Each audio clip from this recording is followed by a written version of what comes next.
অভিজ্ঞতাকে মূল্যায়ন করে বিপিএল এর গত আসরে বাজিমাত করেছিল ফরচুন বরিশাল।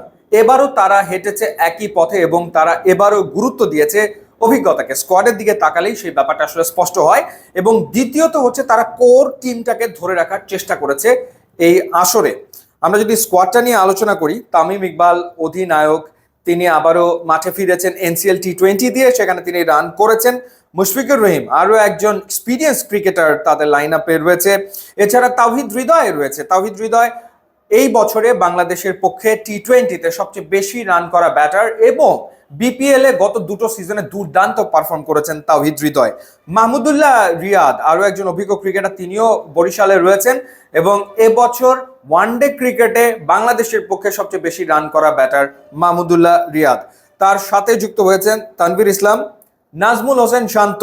নাজমুল হোসেন শান্ত বিপিএল এ তিনি গত দুটো সিজনে রান করেছেন, যদিও তার স্ট্রাইক রেট নিয়ে বরাবরই আসলে প্রশ্ন ওঠে। এছাড়া রিপন মন্ডল রয়েছেন, ইবাদত হোসেন তাদের বোলিং ডিপার্টমেন্টে রয়েছে। ইবাদত এনসিএল দিয়ে আবারও বোলিংয়ে ফিরেছেন দীর্ঘ ইনজুরির সাথে লড়াই শেষে। এছাড়া রয়েছেন নাইম হাসান, রিশাদ হোসেন, তাকেও বরিশাল দলভুক্ত করেছে এবং রিশাদ তো একটা একটা মনে রাখার মতো বছর কাটিয়েছে তার পারফরমেন্স দিয়ে। তাইজুল ইসলাম, যিনি দারুণ পারফর্ম করেন সাধারণত লাল বলে, বাট দেখা যায় যে সাদা বলেও তিনি এফেক্টিভ বোলার, তাকে রাখা হয়েছে। এছাড়া শহীদুল ইসলাম রয়েছেন, আরিফুল ইসলাম রয়েছেন। এছাড়া তাদের যে ফরেন রিক্রুট সেই জায়গাটাতে James fuller, Sri Lankan Pathum Nissanka, Nandre burger রয়েছেন। এবং চমকের কথা ডেফিনেটলি বলতে হবে, শেষ মুহূর্তে এসে ফরচুন বরিশাল আসলে চমক দেখিয়েছে, সেই নামটা একটু পরে বলছি। এছাড়া ডেভিড মালানকে তারা নিয়েছে, ক্যারিবিয়ান কাইল মায়ার্স রয়েছেন, মোহাম্মদ নবী আরও একজন এক্সপিরিয়েন্স ক্রিকেটার, তিনি চলে এসছেন এবং তিনি শুরু থেকেই আসলে খেলবেন, তিনি রয়েছেন। এছাড়া দুজন পাকিস্তানি ক্রিকেটার রয়েছেন, ফাহিম আশরাফকে তারা আগে দলভুক্ত করেছে অলরাউন্ডার, এবং শেষ মুহূর্তে তারা দলে নিয়েছে শাহিন শাহ আফ্রিদিকে। এবং যতটুকু আমরা জানতে পেরেছি, শাহিন শাহ আফ্রিদি ফরচুন বরিশালের হয়ে প্রথম 5টা ম্যাচ খেলে দেবেন, প্রথম 5টা ম্যাচ তিনি খেলে দিতে পারবেন।